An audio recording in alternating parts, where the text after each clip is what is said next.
He lived a human life. He went through ups and downs of human life.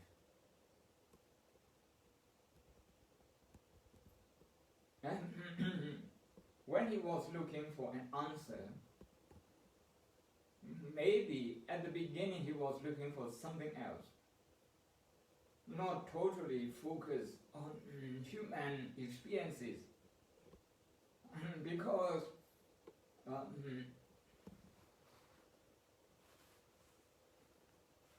he was open to all the well-known teacher, famous teacher of his time. He had open mind, okay. Open-minded, he approached them one by one. He studied honestly their teaching. He practiced genuinely, diligently. And all of those teachers, they recognized that he did very well as their students. Some of them said, okay, you are not equal to us. With this, I'm referring to Alalakarama and Udakarama Buddha, the two famous meditation teachers in India at the time. So, Prince Siddhartha, as it was known, before he became the Buddha, he, with open mind, he approached all those traditions. Okay, before we talk about his quest for an answer to human suffering, we can go back a little bit to his childhood. As we all know, he was born in a place which is now in Nepal, but quite close to the Indian border. Is called Lumbini. Lumbini is the old name that came down from that time. Lumbini as a park, as a beautiful park, was situated between two kingdoms, the kingdom of his father and also the kingdom of his mother, where his mother came from, because his mother also came from a royal family. Before she became queen, she was a princess. Put it that way. Though we are told that his mother, Queen Mahamaya, wanted to give birth to him, Prince Siddhartha, who would become Buddha. At her parents' palace. So she was traveling to her parents' home called Korea Kingdom. But she didn't get there, so on the way in the Lumbini Park, the baby, a small prince, Prince Siddhartha, was born. Until recently, about 6 or 7 years ago, there was no evidence, archaeological evidence of this. What we had was, until then, just the traditional account that the Buddha was born at Lumbini. But thanks to the UNESCO effort, UNESCO funded an archaeologist team led by Professor Robin Cunningham from Durham University in England. So they discovered something, an evidence, archaeological evidence. I won't go into detail now because it's in Cambridge University's archaeological handbook. it has been updated into that. I haven't seen that, but when it was being updated, the author, Professor Robin Cunningham told me, because we had a conference in Nepal, in Lumbini, in 2014 on this subject. So archaeologically, we can say now the Buddha was born in the 6th century BC in Lumbini. There is evidence now, not just literally evidence, but also archaeological one.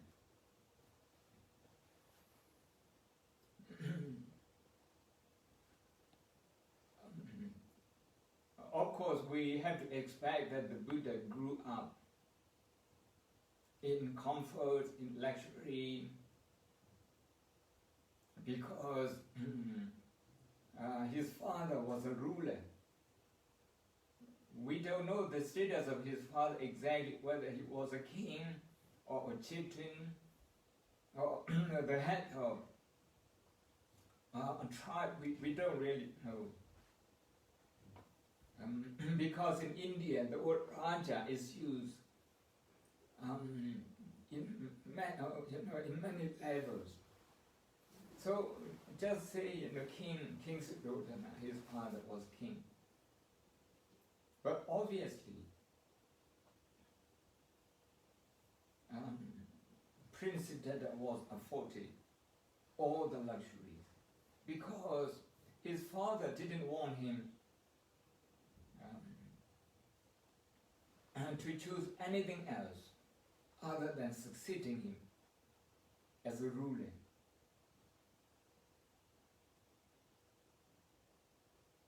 We are told that at the beginning, of course, in India, even today astrology is very famous. People still follow astrology. Those days, as soon as Prince Siddhartha was born, we are told that wise men were consulted, and some of them said he would become a great ruler, not just for his kingdom, but also other kingdom. They call the universal monarch, universal monarch. If he chose not to succeed his father, he would become a universal recognized enlightened teacher, that is Buddha. So the second prediction didn't please his father. So his father, King Suddhodana, did everything so that his son wouldn't see anything upsetting. We are told that old people, sick people, ugly people, all of them, they were banished from his sight.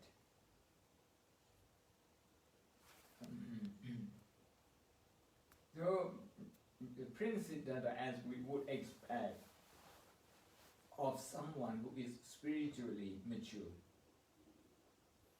was very intelligent and also very kind. Being intelligent and being kind are the two characteristics that we can see in his early life. Intelligent in terms of going through the syllabuses of the school, and in terms of learning arts and crafts. Also intelligent, maybe we can say in today's term, emotional intelligence, EQ, because he was sensitive to other people's pain and joy. So in that, emotional intelligence, he was kind. Kindness was his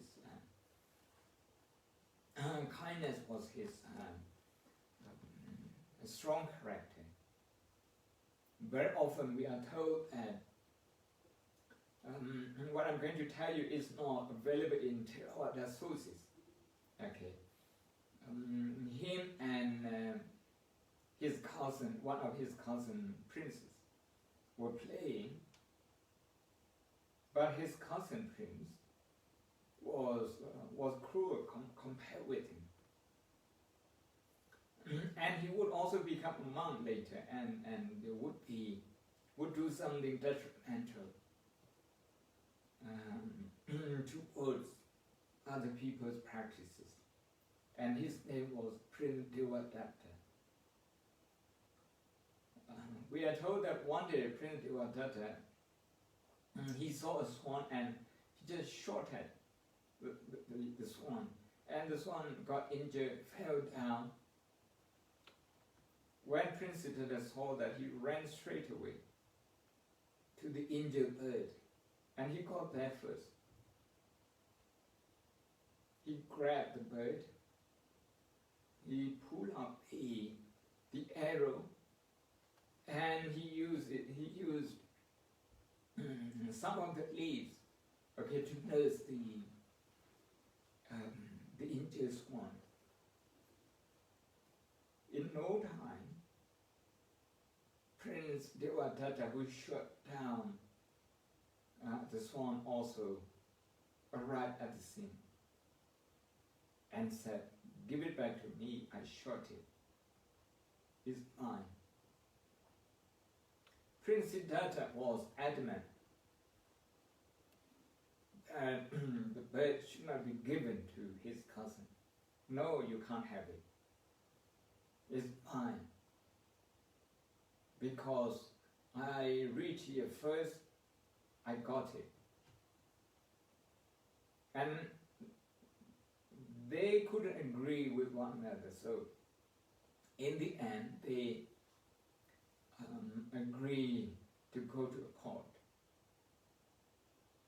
and recognize the decision of the court to whom this injured swan should belong. We are told that the decision was given in favor of Prince Siddhartha because the swan was still alive and he was trying to save it.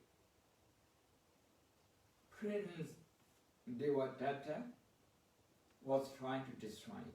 So life belongs to someone who tries to preserve it, protect it, cares about it, not to someone who tries to destroy it, harm it. So there was the story that we played. But this is to show that in his early life, naturally he was kind and he would stand up to the people who suffer, to the unfortunate people. I think this is to say that he was more in tune with people's problem and suffering, misfortune.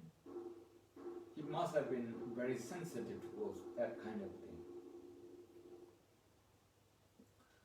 So over time, he was married and he also had a son. What is interesting, and we have to repeat every time we talk about the life of the Buddha, is what prompted him to leave his princely life, to give up everything and embrace uncertainty, an uncertain life. Compare with him, okay, being a Buddhist monk in modern life, in the 21st century, like myself, is very comfortable. But 2,600 years ago, for a prince to leave everything behind, the life of comfort, the life of security, and to become somebody who totally depended on other people for his food, for his clothes, for his shelter.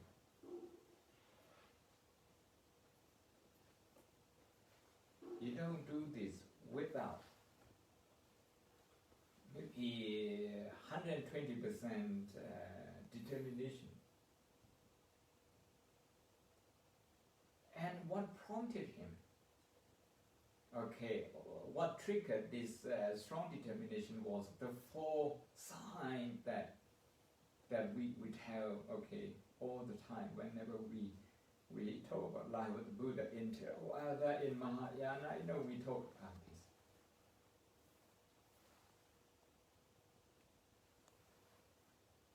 The first of the 4 signs is all people. Of course, in his palace, in his sight, his father ensured for nearly 3 decades that all people would not be in the sight of his son. So his son was not, Prince Siddhartha was not familiar with the sight of an old man.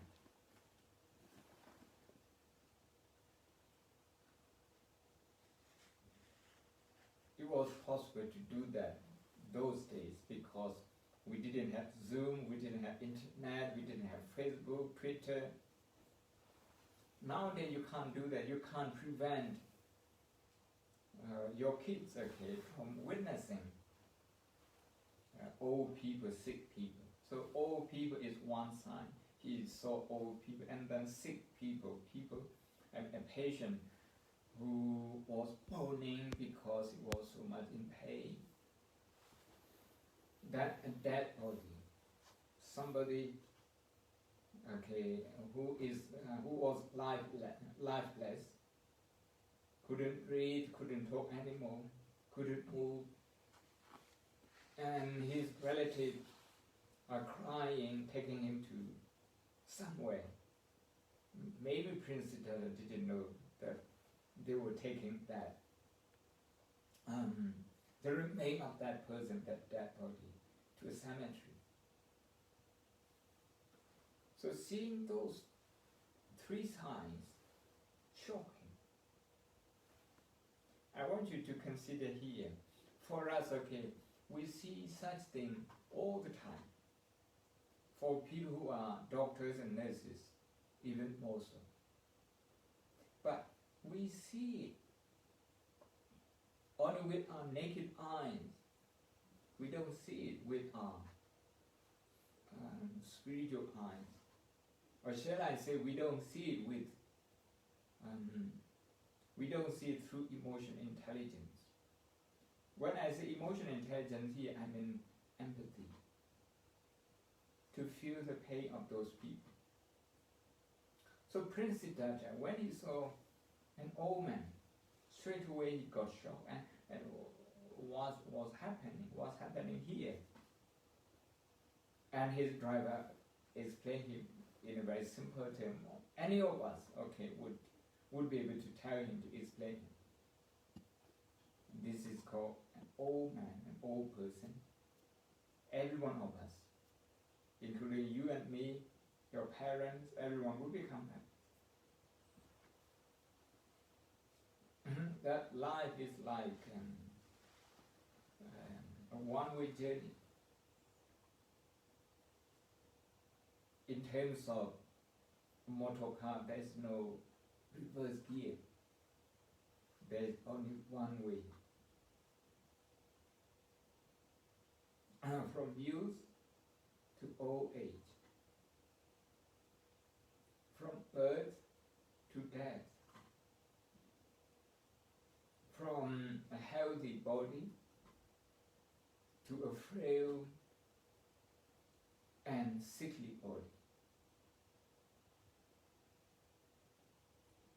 When he saw that and he got that explanation, that was enough for him. Okay, to make a big decision.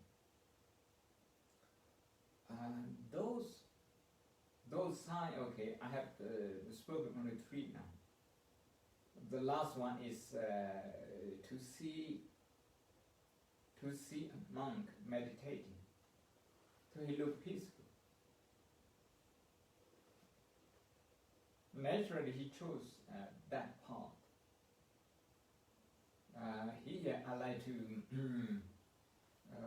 tell you the Thai forest meditation master Ajahn Chah, the Venerable Ajahn Chah, he said, even somebody as intelligent and mature as Prince Siddhartha needed to see someone else, needed to see a model to make a decision to renounce his princely life and to pursue, seriously, diligently, an answer to human pain.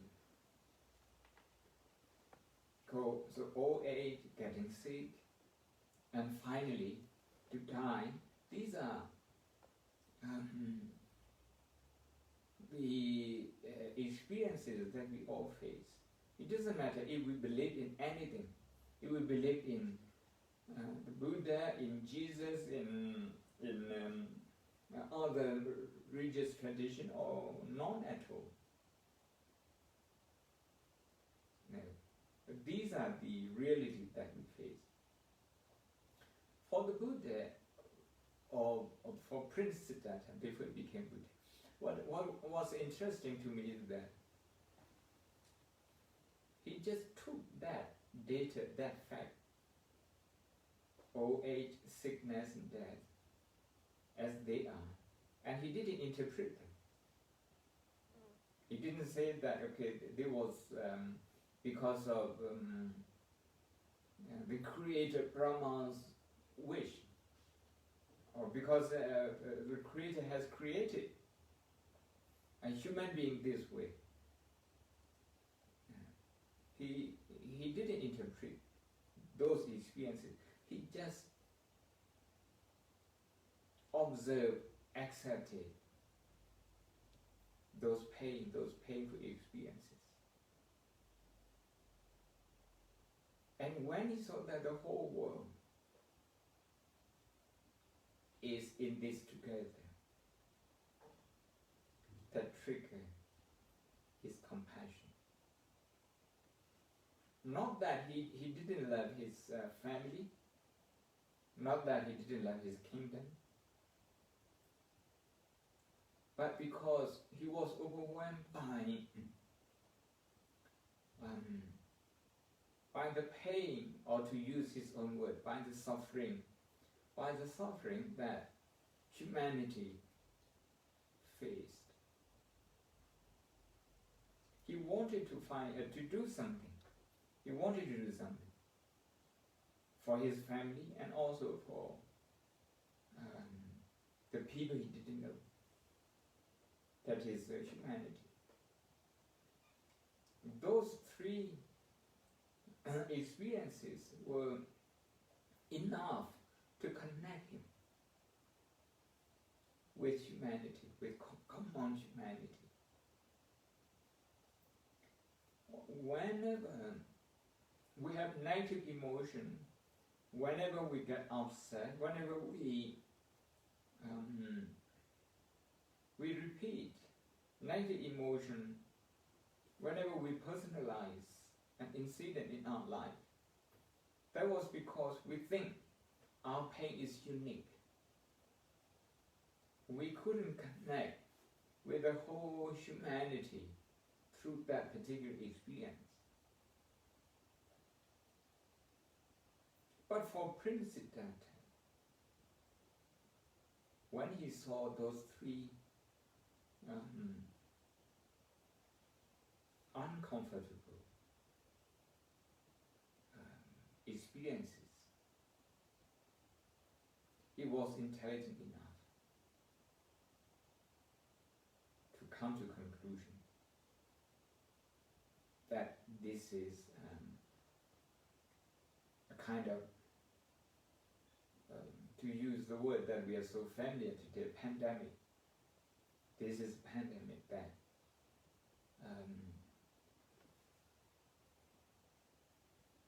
everybody faces. Everyone is in danger of this.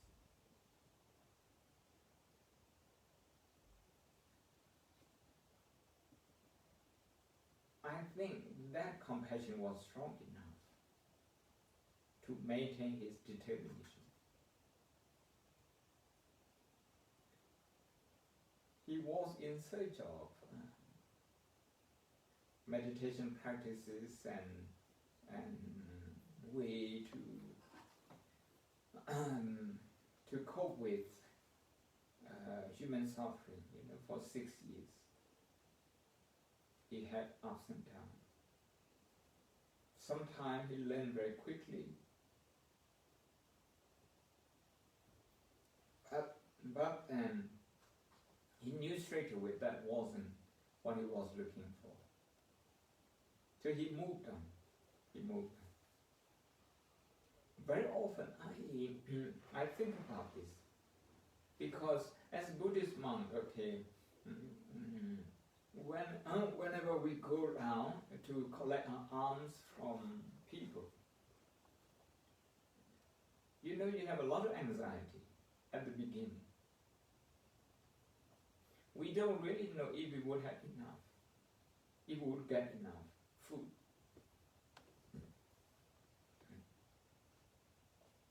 We don't really know. So we are faced with uncertainty every day. And we are taught how to watch our emotional reaction.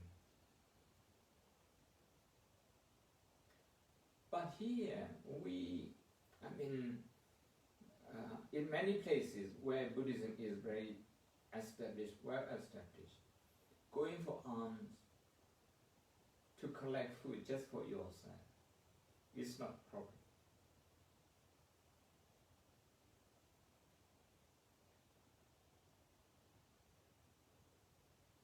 That said, we still have a lot of anxiety. So we use this anxiety as a meditation object. We face uncertainty. We accept it. As Buddhist monks. As lay people, you don't really want to think about anything uncertain. Okay, your lunch, your supper, your breakfast, you would know what you're going to eat for a week. You would have many. That's not the life of a Buddhist monk. Okay. We rely on the generosity of the people. So that was what Prince Siddhartha decided to take. For him, because of his compassion, his strong determination, he wouldn't see that as a trouble.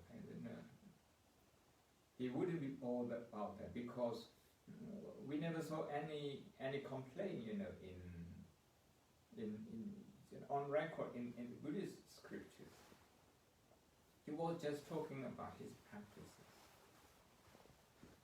But the practices, some of them, like asceticism, for example, that nearly cost his life. He starved himself according to the practices, but that didn't bring him enlightenment. So through his own experience, he gave it up. Here what we have got is that Prince Siddhartha or the Buddha Gautama always insisted on personal experience. Just to hear people say something about the truth, that wouldn't satisfy him unless he experienced it and verified it. So the story of his 6 years in search of truth is about learning from other people, verifying them, and then say goodbye to those teachers. The last one, as we all know, when he gave up asceticism, because he was practicing asceticism more than other people, he was doing a lot stricter than other people. And he had 5 friends, the people who were connected to him, through his father, either as the minister of his father or the sons of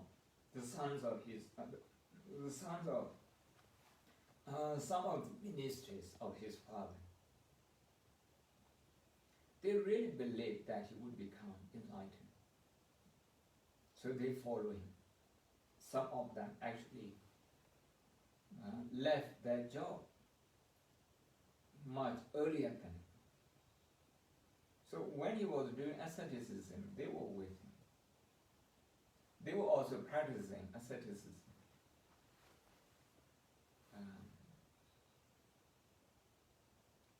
May not be as severe as he was doing, but they were also doing asceticism. But by the time he became sure that that particular practice wouldn't lead him anywhere, he stopped. This is my favorite point in the life of the Buddha, I would tell you. My favorite, because the 5 ascetics, the 5 friends, they were so disappointed with him. Wow, we gave up everything for you. And we had high hope. We thought you would make it. Now you give it up and you're going to return to a luxurious life. I think they must have said a lot more than this, because they were so disappointed, and we could even use the word, they were bitter.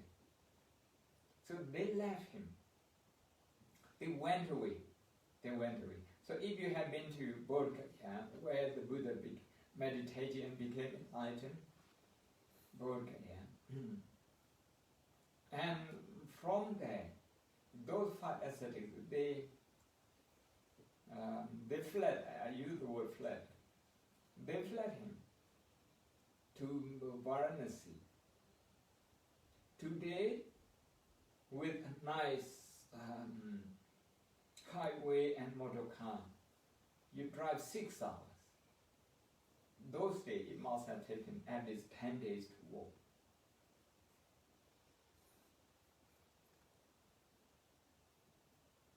Six people, okay, in the group. Now 5 people are saying that you're no good.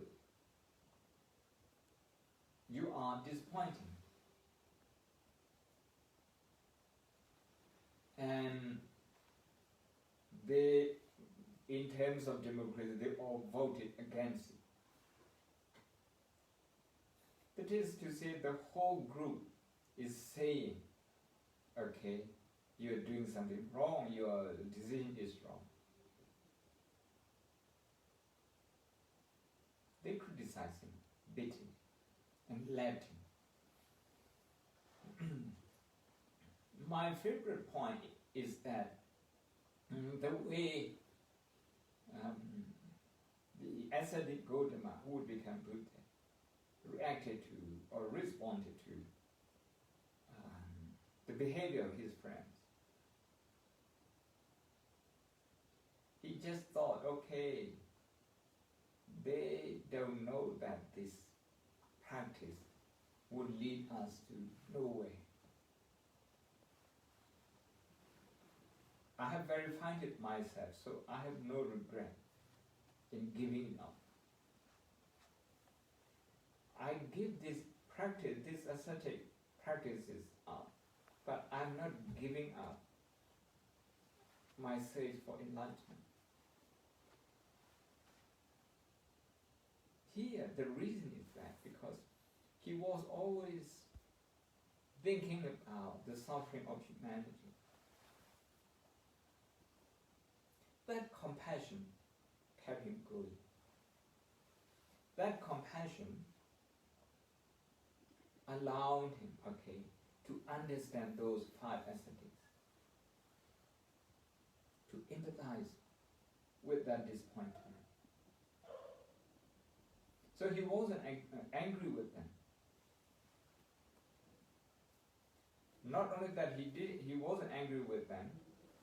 Of his enlightenment, he would be walking all the way to where they were to share what he had discovered.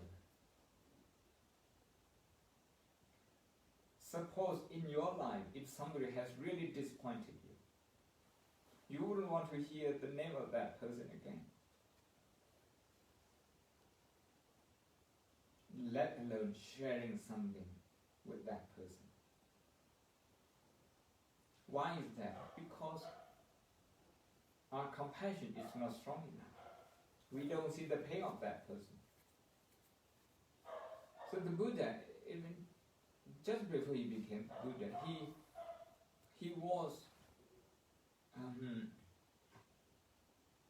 quite mindful of the pain of disappointment of those friends. As a result, he wasn't angry with them. Instead, I think it gave him more impetus to work harder so that he could guide them and other people.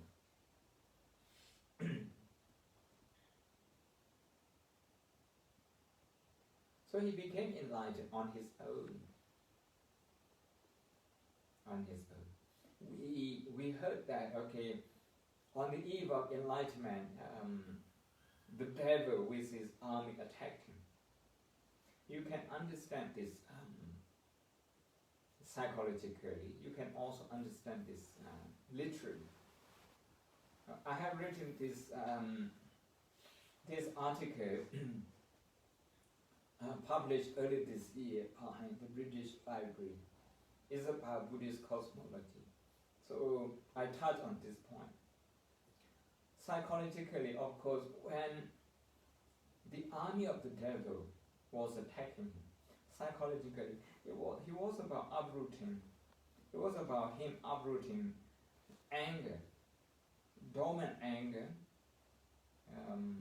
When we say dormant, it's something, the seed of anger that exists deep down in our heart. Sometimes we are not even aware of it. It comes up, it becomes active only when it's triggered by something. Otherwise, it remains dormant, latent in our subconscious mind. But that subconscious habit would dominate whatever we think, we speak, our decision.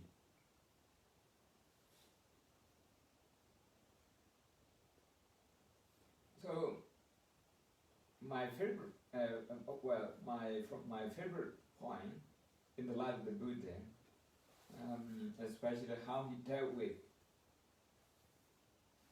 the situation, especially his emotion when his 5 friends were leaving him. From there, he became enlightened. He continued to pursue his practice. And this is what we say. He gave up the asceticism. And also he gave up the luxurious life of a prince. The two are diametrically opposed to each other.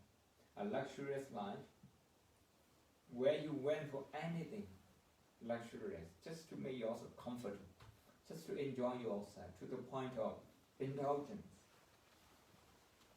But on the other hand, with asceticism, you deny yourself anything. We are told that sometimes he will eat just 1 grain of rice.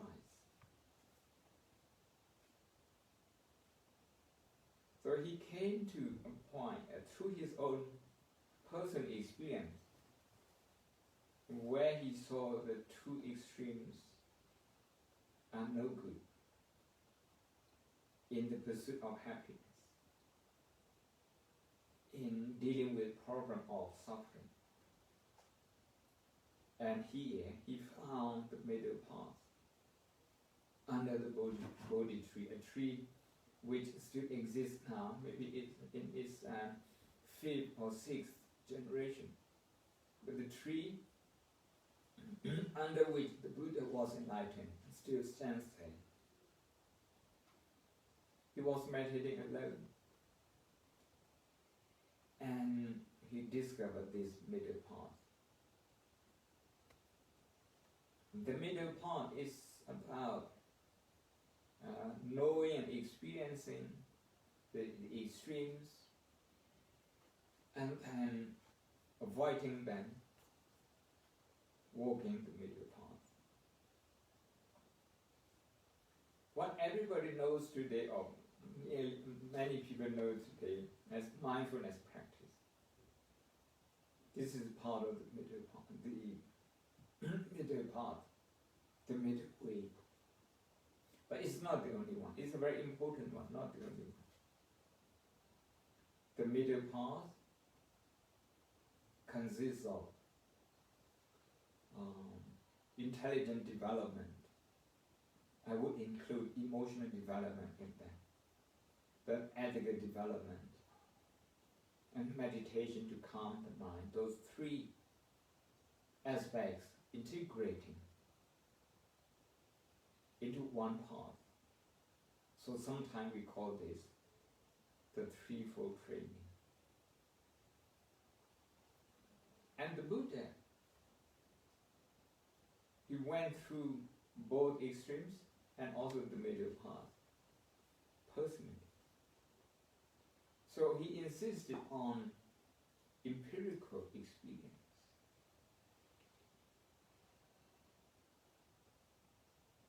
If you admire the Buddha, the first thing you have to do is to put to test what he has discussed, what he has left behind. If you get angry, try to put to test, okay, like mindfulness, like breathing, like compassion, like looking at anger as a universal and common experience of the whole world. Okay, try to experience it yourself. Otherwise, you wouldn't understand the Buddha. So the Buddha, as a human being, making human effort, through human effort, what he confirmed is that as a human being, we can do it. Human world has a lot of problems. You can talk about COVID-19, you can talk about how some people take advantage of it. You can say some people become more compassionate towards it. Some people just criticize the pandemic. And you can also see more the inequality among the people during this pandemic.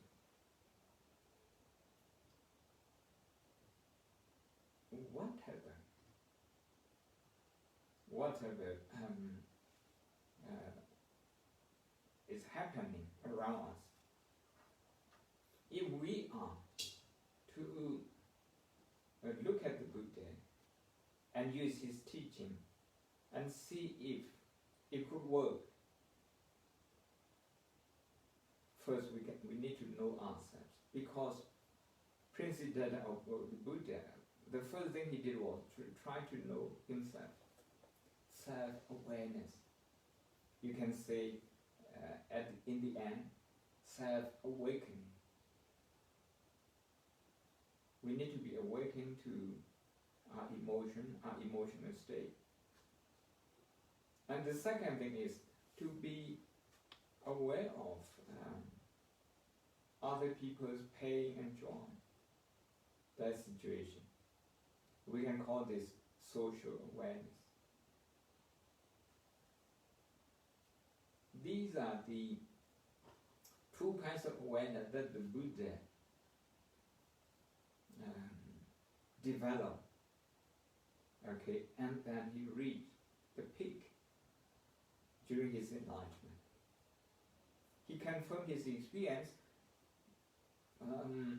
by checking out other people's experiences. And he also looked at other people's experiences through his own. Then he came to see that we are all just we have so much in common, so much in common. And by focusing on common humanity, common human experiences, we can develop ourselves, and also with that capacity, we can help other people instead of withdrawing to our own self during this COVID-19, the Corona pandemic. We can do something. We can do something. You see, in the face of suffering, the Buddha, or as Bodhisattva, he did everything he could. He did everything he could. So, if we are inspired by Buddha, we have to think of the problem facing the whole human world. And one step further, we should see what we can do. I think I have spoken long enough. If you have any question, I will be happy to take them. Yeah, so who is Desmond or Odin, who is going to help me with the question?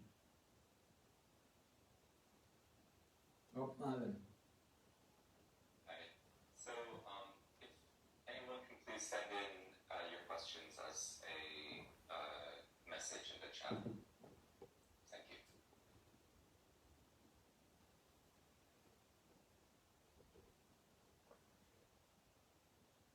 You can ask anything about what I have said or what I have not said. I tried my best to entertain your question.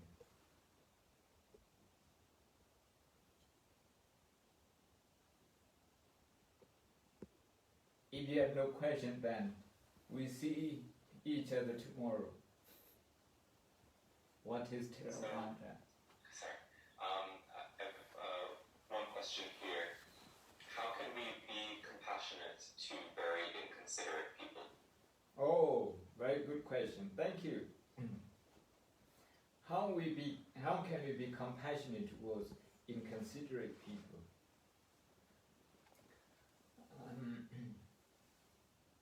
The focus of compassion is pain. For someone who is inconsiderate, okay, they also have pain. You need to try to relate to that pain.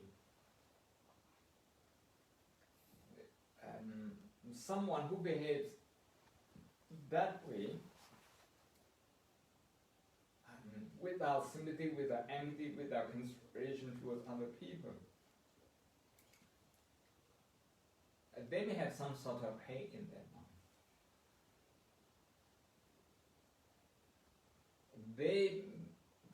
What we can see is their inability to relate to other people, to their surrounding, to their environment. So not very good connection with their environment. If they are in that situation, if something uncomfortable happens, they would personalize it straight away. If they personalize their own problem, meaning they just retreat They just withdraw from the society whenever they have any problem. So maybe because of fear, maybe because of inability to relate to other people, that insensitivity, that in itself qualifies as pain. And if we can look at that as pain, okay, then you would have an opportunity to feel compassion for that person.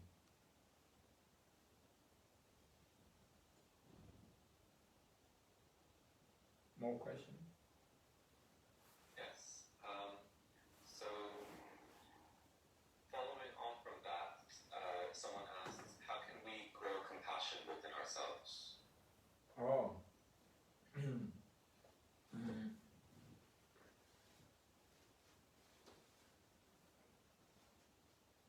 Can I just give you a very simple example? When you get, when you are hungry and you're about to make your lunch, to prepare your lunch, make sandwiches or to cook. Okay, you can cook. But before you start cooking, can you give yourself 1 minute, just sit down? Okay, maybe in your kitchen, maybe in your dining, just give yourself 1 minute, exactly 60 seconds, and observe that hunger. This hunger repeats itself a few times a day. Morning, during daytime, lunchtime. I think this is your lunchtime in the UK. Maybe your breakfast time in America, and supper time in Asia. So if you get hungry, instead of go and grab food straight away, just observe that hunger for 1 minute. And look at the nature of this body. This body always demands food. Because without that food, this body cannot survive. And we have to repeat this ritual. I use the word ritual of eating, many times a day. So you can use this as point of compassion, feel compassion for your body. More than eating, you do more drinking. This is hot water. I don't drink tea, I don't drink it, but I take a lot of water and hot water. When I'm thirsty, instead of grabbing a glass of water straight away, if I give myself half a minute or maybe a minute, seeing the nature of this body requires the intake of water, okay, all the time. And with that, you can develop compassion for yourself. Of course, you can also focus on emotion. When you're anxious about your job, when you're anxious about the COVID-19, when you're anxious about your safety, when you have to go out of your house, just look at your anxiety. And at that moment, feel compassionate for yourself. Why? Because you are suffering from anxiety. So, to develop compassion, it's important to use the word suffering or pain, which is a word which is very central to the way the Buddha looked at the world. To the extent that if we talk about self-compassion, to the extent that our physical body is so helpless without water, so helpless without food. There is no substitution of food, no substitution of water. We just have to have it. Otherwise, this physical body is so helpless. If we think that way, if we look at that way, even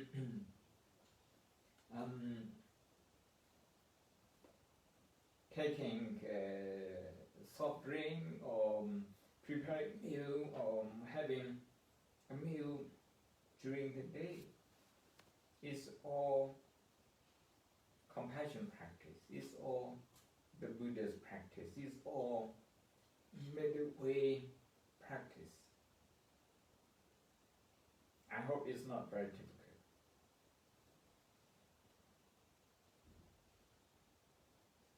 Thank you. Someone asks, actually a few people have asked about this. How can we help others with anxiety and uncertainty, and how can we help ourselves with anxiety and uncertainty? The first thing is to recognize it mindfully. Okay, this is uncertainty. To recognize it. To recognize it without judging good or bad. The first thing is to look into our heart and to feel that anxiety mindfully. So we call this to recognize it, to accept it. When we say to accept it, it doesn't mean to be passive about it. It's just about to calm the mind. In today, in neurological terms, is to calm the brain also. To calm the brain. Because when we feel anxious, it's our right brain that is more active. But when we accept it, the acceptance, mindfulness, is associated with the left brain. So that's to calm down.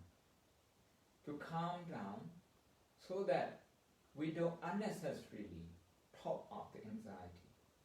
So that the subconscious mind doesn't go into an automatic machine. Repeating it, topping it up. So the first thing is to recognize that. Then once we have recognized that, we are at a crossroad. We can turn right or left. One thing is when we turn right, that is to blame ourselves. Wow, I should have done that. Otherwise, I wouldn't have this anxiety. That sort of thing. To blame yourself. But to turn left is not to blame yourself, but to be kind to yourself. Well, this is a difficult time. I need some kindness towards myself to go through this. Okay. So first is called attention. That's mindfulness, recognition. The second one is attitude. That attitude is compassionate attitude. So attention and attitude, 2A.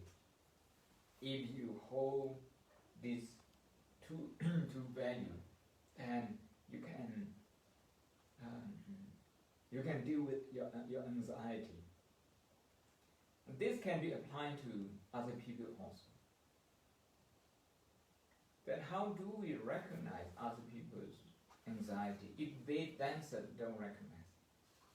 Of course, the first thing is that to talk to them, to let them speak, and we listen to them non-judgmentally. Don't blame them. Just listen to them with empathy. This empathy is an exercise that we need to develop. We all have this nature, the nature of empathy. But it wouldn't become active if we don't practice it. Because we have more distraction to pull us to other directions. So, deep listening or non-judgmental listening or empathetic listening towards the anxiety of other people is very good. Sometimes, whenever we listen to their problem, we can't help but be judgmental. You shouldn't be like this, you shouldn't have done that, you're stupid, that sort of thing. We are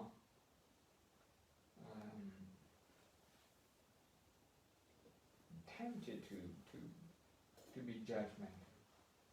That's part of self-protective mechanism. So, without being judgmental, if we can listen to those people, then they would feel that there is at least someone who understands them, who empathizes with them. That will help them to calm down. They wouldn't feel totally alone anymore. Otherwise, they could feel alone, very lonely with their own problem, with their anxiety. So this is the recognition level. After that, compassion is that to think what I can do to help this person overcome his or her anxiety. To be thinking actively what we can do, to think about the solution. This is compassion. Otherwise, it's not compassion, it's just empathy. Empathy is to feel the pain of someone without thinking about how to help, to relieve their problem. So compassion necessarily involves practical solution.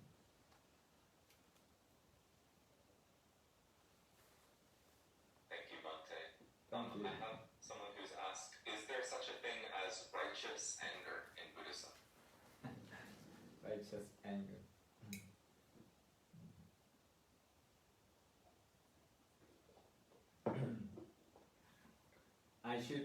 I should say straight away no.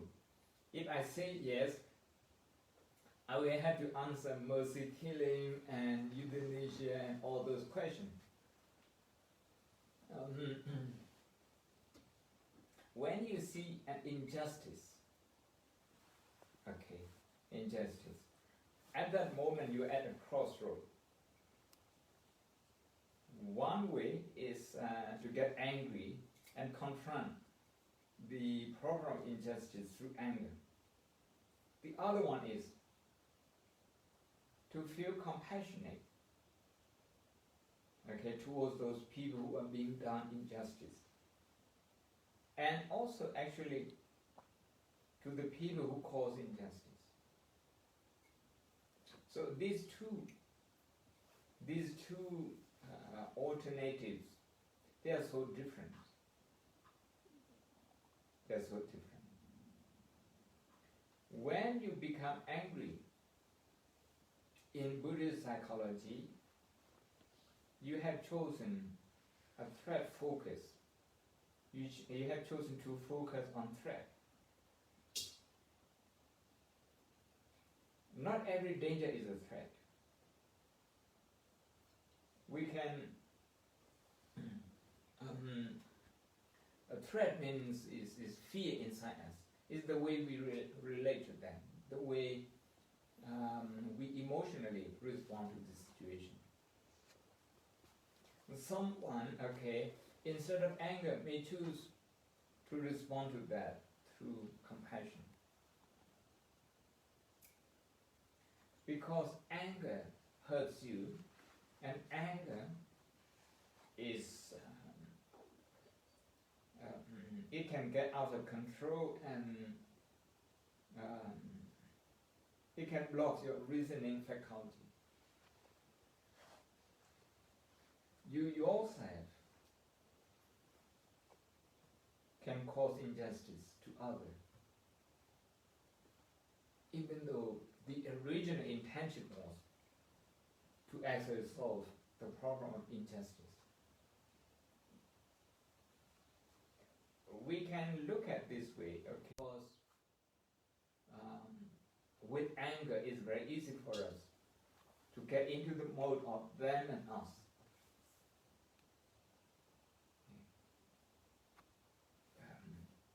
But that is why we should replace anger with compassion. With compassion. Anger, when it flares up, maybe it energizes you. But how long before you fall with other people, with your own colleagues, with anyone who disagrees with you? With anger, you are not going to be very tolerant. You're not going to be very patient. That is why anger is not justified. And the word anger in Pali is interesting. It's called dosa. A few terms, a few Pali terms for anger. But dosa is one of the most popular. Dosa means destructive emotion. So, if one section of the society is prejudiced against the other, and is obviously wrong, because of that injustice, do we go out of our home, our monastery, and destroy anything? The shops, the offices, do we do that? No, we don't. But with anger, we might just be doing that. So anger is, we shouldn't use anger to justify injustice. The Buddha's way is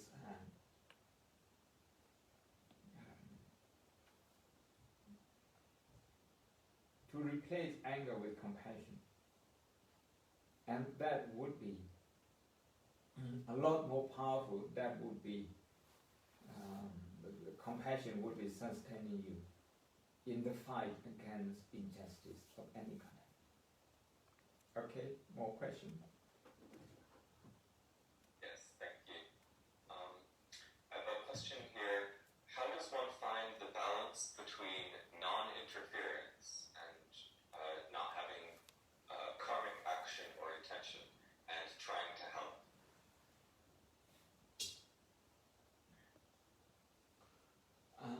We talk about motivation. I think the main question is motivation here. When you decide to do something, whether this is an interference or whether this is a helping hand,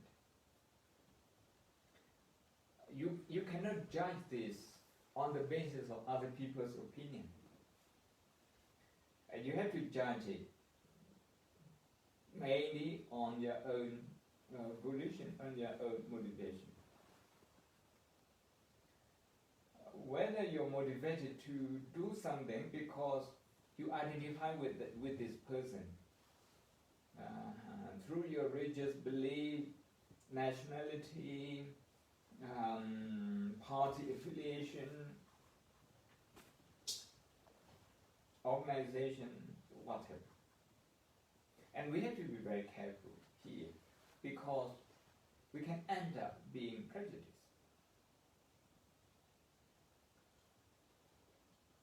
So the safest motivation is the motivation that comes from compassion. Compassion is about helping other people, I have mentioned earlier.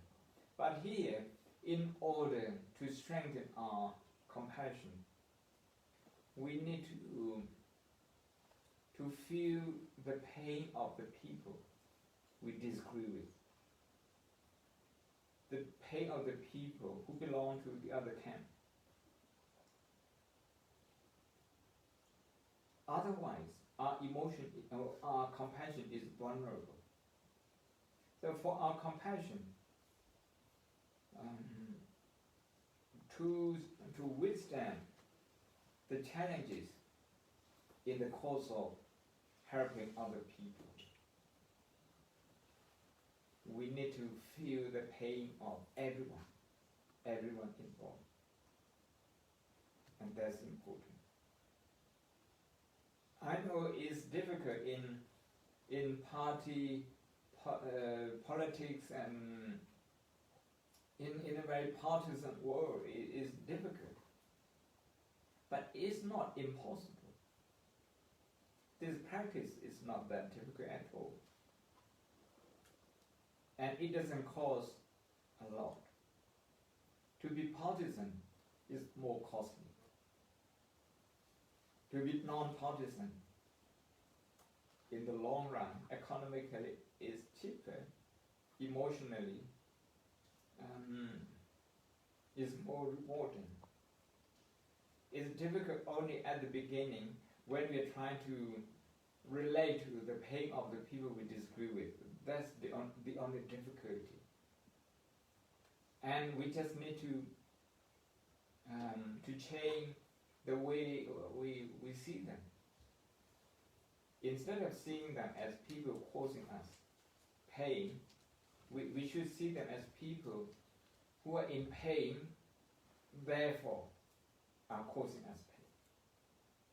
So to stop them causing us pain is to stop them causing themselves pain. So we need to find a way to help them. I think we have run out of time. Do you think, Marlon? Yes, I think so.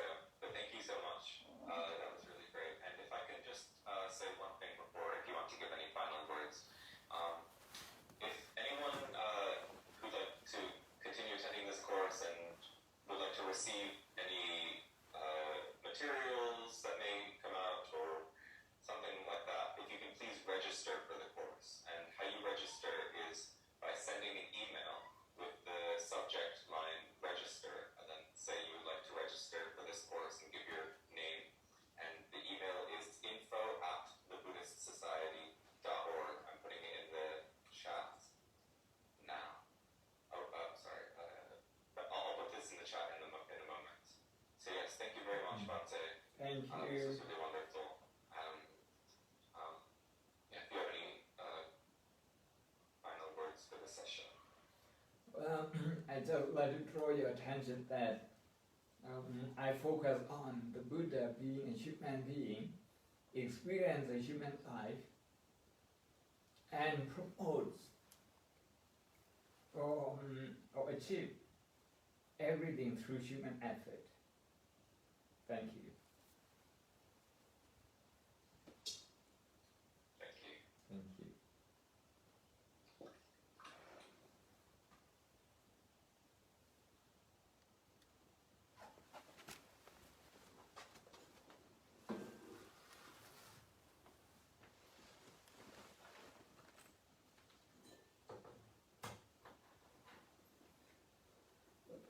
Mandalay and Tiawana,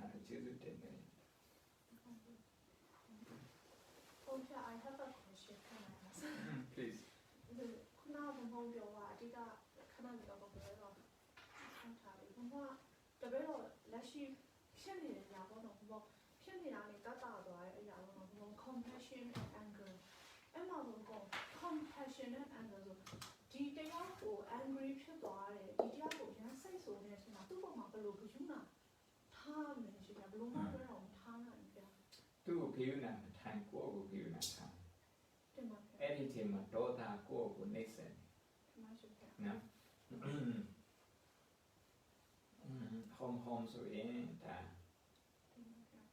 ဥစားနောက်တော့နာဒီနေ့သမီးဆိုတာတောင်းကြည့်မှာအားကြယူကြည့်ဒါမဲ့သမီးဒေါသဖြစ်နေတဲ့အချိန်မှာဘာမှတန်ဖိုးမရှိ တင်ပါဗျာ ကိုစာကြိုးစားတဲ့ဟာရောကိုမိဘကအောင်မြင်တဲ့ဟာရောဖိုးဘအောင်မြင်ထားတယ်အဲ့ဒီအချိန်မှာဟိုဘာတန်ဖိုးမှမရှိ